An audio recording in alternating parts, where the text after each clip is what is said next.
Don't miss the tea. Subscribe now. Girl, pour the wine. No, the big glass. You are not going to believe the absolute nightmare I have been living in for the last month. You know how I've been so excited about fixing up the backyard? How I've been pouring literally all my savings into making this place look decent? Well, hold onto your seat because my neighbor, let's call him Gary, has officially lost his mind, and he is trying to drag me down to hell with him. I am literally shaking just talking about it. Look at my hands. Okay, so, rewind. You remember the property line situation, right? We're in Alameda County, everything is expensive.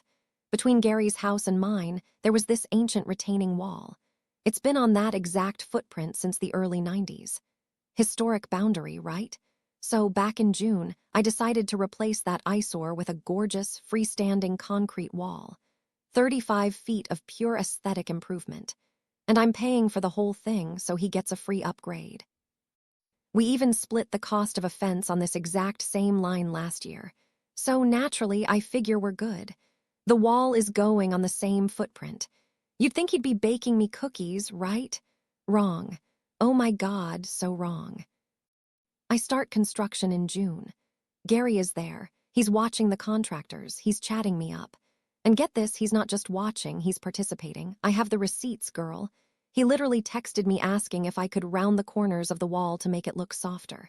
He stood there with his coffee, watching the cement truck pour thousands of pounds of wet concrete. He watched the rebar go in. Did he say, "Hey, wait a minute, I think this might be over the line"? No. He said, "Can you make the corners round?" So I'm thinking, great. Gary loves the wall. I finish the wall. It looks stunning. Fast forward to October. The wall has been done for months. And then, out of nowhere, I get a letter via certified mail. It's from a high-end real estate law firm. Gary, my round-the-corners Gary, is claiming that my new wall encroaches 1.1 feet onto his property. He commissioned a brand new survey months after I finished building, and now he is demanding I demolish the wall within 14 days or he will sue me. 1.1 feet. The old wall was there for 30 years. Why is the line suddenly different for the concrete wall I paid for versus the wooden fence he paid for? It makes no sense. But wait, it gets darker. This is the part that makes me want to scream. I started doing some digging because I was panicking. I looked up public records. Guess what I found? Gary applied for a permit to build an ADU, a granny flat, in his backyard before I started building the wall. And in Alameda County, you usually need a survey to get an ADU permit. Do you realize what that means? It means he likely knew. He watched me break ground. He watched me spend thousands of dollars pouring concrete on what he apparently knew was his land. And he said nothing. He waited until the wall was solid, finished, and paid for. And then he sprang the trap. It feels so malicious. And the worst part, I messed up on the paperwork. There's this thing called Civil Code 841 in California where you're supposed to send a formal 30-day notice before building a shared wall. I didn't send the official letter, I just talked to him. Now, his shark of a lawyer is using that technicality to crucify me, claiming I acted unilaterally. They are completely ignoring the text messages where he's asking for design tweaks. They're ignoring the fact that he stood there and watched it happen. They're acting like I snuck in at midnight and built a 35-foot concrete wall like a ninja. I feel so betrayed. I'm looking at this demand letter, and it's basically extortion. Tear down your expensive wall or we will drag you through court and bleed you dry. I don't know what to do.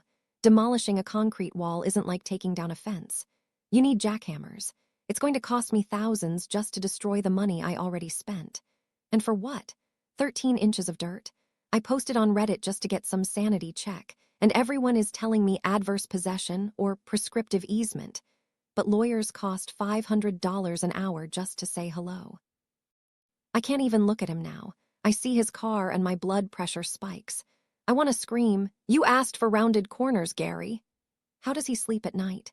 It's so two-faced. One minute he's the helpful neighbor giving design advice, the next he's serving me with a lawsuit.